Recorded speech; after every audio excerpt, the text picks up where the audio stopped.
तो hello guys, good evening and welcome to our new blog. और आज के इस ब्लॉग में हम लोग बात करने वाले हैं क्लास 11th इंट्रेंस के बारे में, स्पेसिफिकली कॉमर्स के इंट्रेंस जो होता है उसके बारे में। तो उसी के बारे में, उसका सिलेबस और उसका सब कुछ आपको बताएंगे बिल्कुल डीपली, क्या पढ़ा जाता है क्या नहीं पढ़ा जाता है सब कुछ। तो और बाकी आप लोग को तो पता ही होगा और बहुत लोगों ने देखा भी होगा, वीडियो बहुत होती है यूट्यूब पे। तो उसी के सिलसिले में बात करेंगे आज। और अभी को हमारे साथ जो हैं सरफराज साहब हैं, जिनकी रैंक जो है क्लास 11th में अंडर 25 में थी। तो इन्हीं के साथ पूछेंगे कि क्या पढ़ना चाहिए क्या नहीं पढ़ना चाहिए, सब कुछ उसके बारे में आपको बताएंगे उन्हीं के साथ बैठ के। तो अभी चलिए मेरे साथ चलते हैं उनके साथ और बताते हैं आपको सब।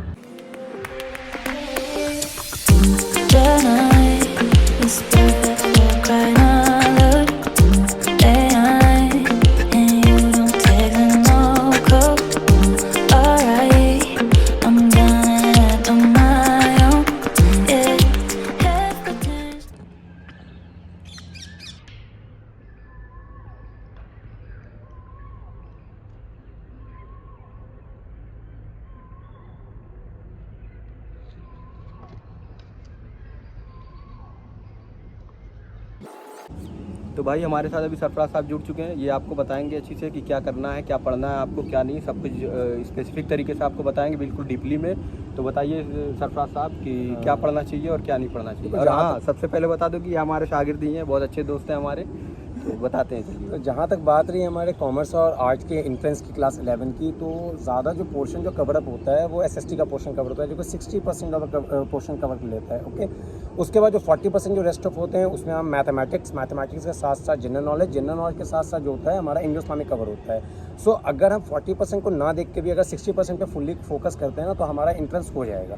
ठीक है, तो बात रहती है कि सर सिलेबस क्या है, सर मार्क्स कितने ऑब्टेन होने चाहिए, सर उसके बाद सर स्टडी पैटर्न क्या होना चाहिए, सर स्टडी पैटर्न के साथ साथ किस चीज़ को फॉलो करना चाहिए, सर क्वेश्चन कहाँ से उठाएं क्वेश्चन कहाँ से नहीं उठाएं। तो सारे सवालात के जवाब अभी हम इस वीडियो में लेने वाले हैं। तो सरफराज साहब, आप अगर ज़रा डीपली में बता दें कि किस सब्जेक्ट से कितने नंबर का मार्क्स आते हैं या फिर कितने बच्चे पढ़ सकते हैं ऑब्टेन कर सकते हैं, तो ज़्यादा बेहतर होगा, क्योंकि आप पढ़ चुके हैं निकाल चुके हैं, अच्छे से बता पाएंगे। तो बात ऐसी है कि मैंने अभी जहाँ सिलेबस का पोर्शन आपको बताया कि 60% एक तरफ है, 40% में फिर आपको जो होता है ना पैटर्न चेंज होते रहते हैं, मतलब चैप्टर्स चेंज होते रहते हैं और चैप्टर के साथ सब्जेक्ट चेंज होते रहते हैं। वो जो 60% का जो आपका पोर्शन है जिसको एसएसटी हम कह सकते हैं, तो एसएसटी में जो हमारा हिस्ट्री का पोर्शन है, हिस्ट्री के साथ साथ सिविक्स का पोर्शन है, सिविक्स के साथ साथ इकोनॉमिक्स के साथ ज्योग्राफी, ये चारों मिला के आपको ज़्यादा नहीं 20 numbers 50 numbers and rest of the ऐसे ही आपको कवर अप होंगे कि 20 नंबर का आपका हिस्ट्री रहेगा, उसके बाद 15 नंबर का आपका ज्योग्राफी या फिर सिविक्स रहेगा, फिर 15 नंबर का आपको रेस्ट ऑफ ऐसे ही चलते रहते हैं। ठीक है, सो ज़्यादातर पोर्शन जो होता है हमारा हिस्ट्री कवर करता है। तो हिस्ट्री के जो मेन चैप्टर्स जो हैं या फिर इकोनॉमिक्स के या फिर आपको ज्योग्राफी के जो मेन चैप्टर्स हैं, अगर आप हिस्ट्री की बात करते हैं तो क्लास 9th और 10th मिला के ज़्यादा कुछ चैप्टर्स हैं नहीं। जो मेन चैप्टर जहाँ से क्वेश्चन इमर्ज होते हैं वो आपका फ्रेंच रिवॉल्यूशन हो गया, फ्रेंच रिवॉल्यूशन के साथ साथ नेशनलिज्म यूरोप हो गया, नेशनलिज्म यूरोप के साथ साथ आपको नेशनलिज्म इंडिया हो गया, उसका फिर प्रिंट कल्चर हो गया। सो ये मोटा मोटी आपको मेन चैप्टर्स होते हैं जो कि आपका बहुत बड़ा हिस्ट्री का पोर्शन कवर अप करते हैं। इसके साथ साथ अगर आप इकोनॉमिक्स में देखें और ज्योग्राफी में देखें तो इसी तरीके से कई ऐसे चैप्टर्स होते हैं जो इंडिविजुअली बहुत ज़्यादा वेटेज कवर करते हैं, जैसे रिसोर्स एंड मैनेजमेंट हो गया, ठीक है ना, मिनरल्स हो गया, फॉरेस्ट रिजर्व हो गया। ये सारे चैप्टर्स जो होते हैं जो कि बहुत बड़ा रोल प्ले करते हैं आपके मार्क्स ऑब्टेन करने में। तो सरफराज साहब, ये तो बात हो गई हमारे 60 नंबर की यानी कि एसएसटी की। तो इसके बाद जो है मतलब 40 नंबर में जो आता है वो भी बता दे तो ज़्यादा। 40 नंबर में जहाँ तक बात है कि 20 नंबर का मैथ्स कवर होता है। मैथ्स में जो होते हैं क्लास 9th और 10th के सारे पोर्शन कवर अप होते ही होते हैं। ठीक है, और जो 20 नंबर का जो पोर्शन होता है तो वहाँ पे मैक्सिमम बच्चे, यार आप मेरी बात मान लो, मैंने 10 से ऊपर अटैम्प्ट भी नहीं किए थे और मुझे 10 से नंबर, मुझे नहीं लगता है कि 10 से नंबर मुझे 10 से ज़्यादा मुझे आए भी होंगे।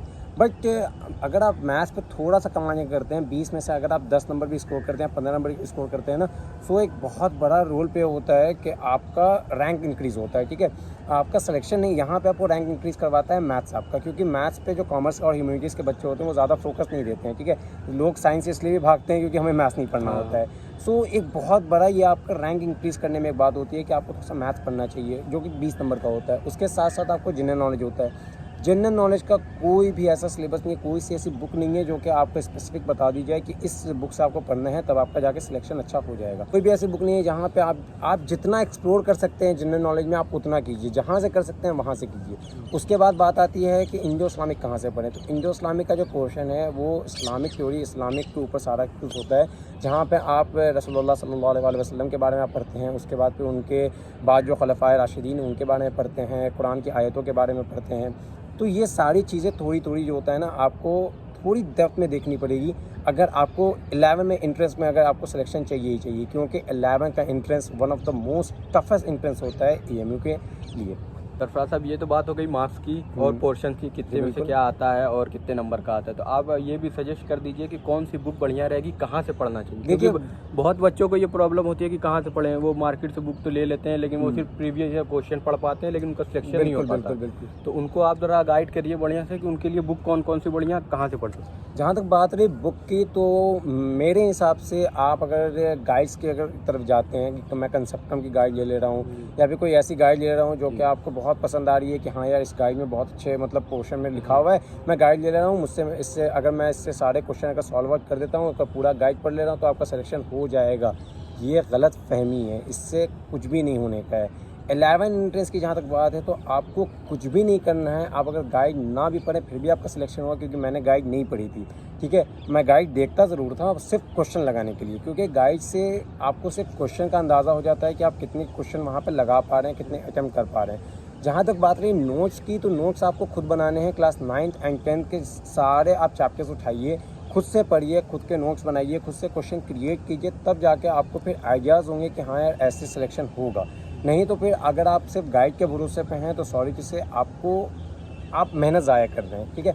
आपको खुद से लगना पड़ेगा। क्लास 9th और 10th की सारी किताबें उठाइए, SST की उठाइए, नोट्स बनाना क्रिएट कीजिए, खुद से पढ़ना स्टार्ट कीजिए, खुद से एक्सप्लोर करना स्टार्ट कीजिए, तब जाके आपका सिलेक्शन बहुत ही ज़्यादा ईजीएस्ट हो जाएगा। अगर आप सिर्फ गाइड के भरोसे रहते हैं तो सॉरी से बहुत ही हार्ड होने वाला है। तो सरफराज साहब, जैसे कि SST में आपने बताया 60 नंबर का आता है, तो उसके लिए कौन सी बुक्स या फिर क्या ज़्यादा बढ़िया रहेगा? NCERT is the best. अच्छा, NCERT सबसे बढ़िया है। आप NCERT के अलावा किसी तरफ स्विच भी मत कीजिए। और इंग्लिश में बता सकते क्या क्या आता है? इंग्लिश का पोर्शन तो है ही नहीं। इंग्लिश आपको 11 की जो कॉमर्स और आर्ट्स का जो पोर्शन उसमें इंग्लिश है ही नहीं, ठीक है। सो ये बहुत एक अच्छी बात भी है और एक बुरी बात भी, क्योंकि इंग्लिश तो होना चाहिए, बट अगर नहीं है, आपका सिलेबस रिड्यूस हो रहा है, बहुत बड़ी बात है ये चीज़, ठीक है।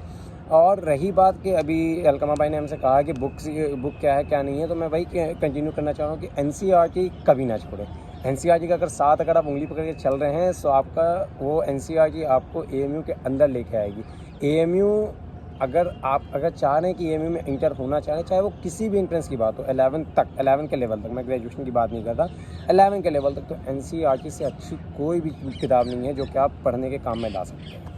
तो साहब, सरफराज भाई ये बताइए कि जैसे कि GK के लिए अगर पढ़ना हो तो किस बुक की? जहाँ तक बात रही जनरल नॉलेज की, जहाँ तक हम लोग ने देखी थी, तो अरिहंत की बुक आती है, नॉट लेस देन 25 या 35 रुपये की किताब आएगी।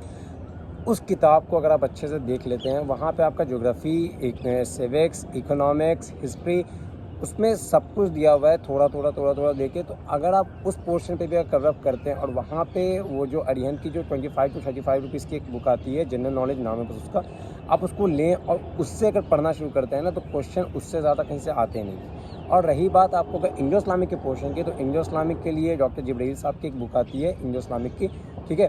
आप उसको देखें, आप उसको गाइड करें, आपका बहुत ही अच्छे तरीके से 11 इंट्रेंस होने वाला है।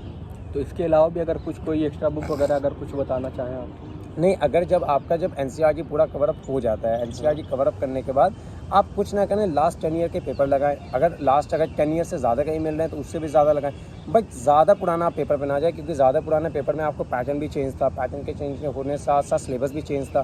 तो आप ज़्यादा पुराने पोर्शन पर ना जाएँ, जो कि लास्ट 10 to 15 ईयर के पेपर से उससे ज़्यादा पुराने आपको जाने की ज़रूरत है नहीं।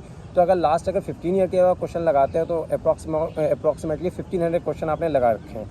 उस 1500 क्वेश्चन में से देखिए कि आप कितना अटैम्प्ट कर पा रहे हैं, कितना खुद से चीटिंग कर पा रहे हैं, क्या कर पा रहे हैं, क्योंकि खुद से चीट करना बहुत गलत चीज़ होती है और खुद से कोई इंसान चीट करना भी नहीं चाहिए। बट अगर उसमें आप देखें 1500 क्वेश्चन में से आप ईमानदारी के साथ कितना क्वेश्चन कर पा रहे हैं, अगर वहाँ पे अगर 1300 प्लस क्वेश्चन कर जा रहे हैं बिना देखे, तो आपका सिलेक्शन कोई रोक नहीं सकता है। चलिए तब ये तो बात हो गई हमारे सब कुछ की, अब तो कुछ रह नहीं गया। मुझे नहीं लगा अब सब तो बता कुछ नहीं दिए। रह गया है। इंडो इस्लामिक के लिए भी बता दिए हैं, जीके के लिए भी बता दिए, और आपको सोशल साइंस के लिए तो आपको एनसीईआरटी प्रीफर करनी है सबसे पहले। और जितना आप लोग प्रीवियस ईयर पेपर लगाएंगे उतना बढ़िया होगा आपके लिए।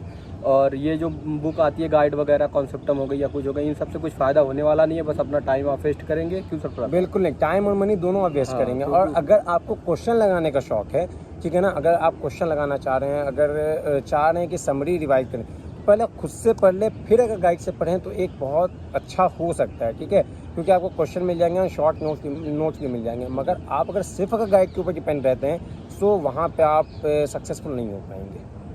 तो चलिए तब आज की बातचीत यहीं पे ख़त्म करते हैं। आप उम्मीद है कि आपको वीडियो पसंद आई होगी, और इस वीडियो में आप लोगों ने सारे सब कुछ बता दिया आपको, एंट्रेंस के बारे में, सिलेबस के बारे में, बुक्स के बारे में। तो अब चलिए आप लोग अपनी मेहनत करिए और पढ़िए अच्छे से और एंट्रेंस निकालिए।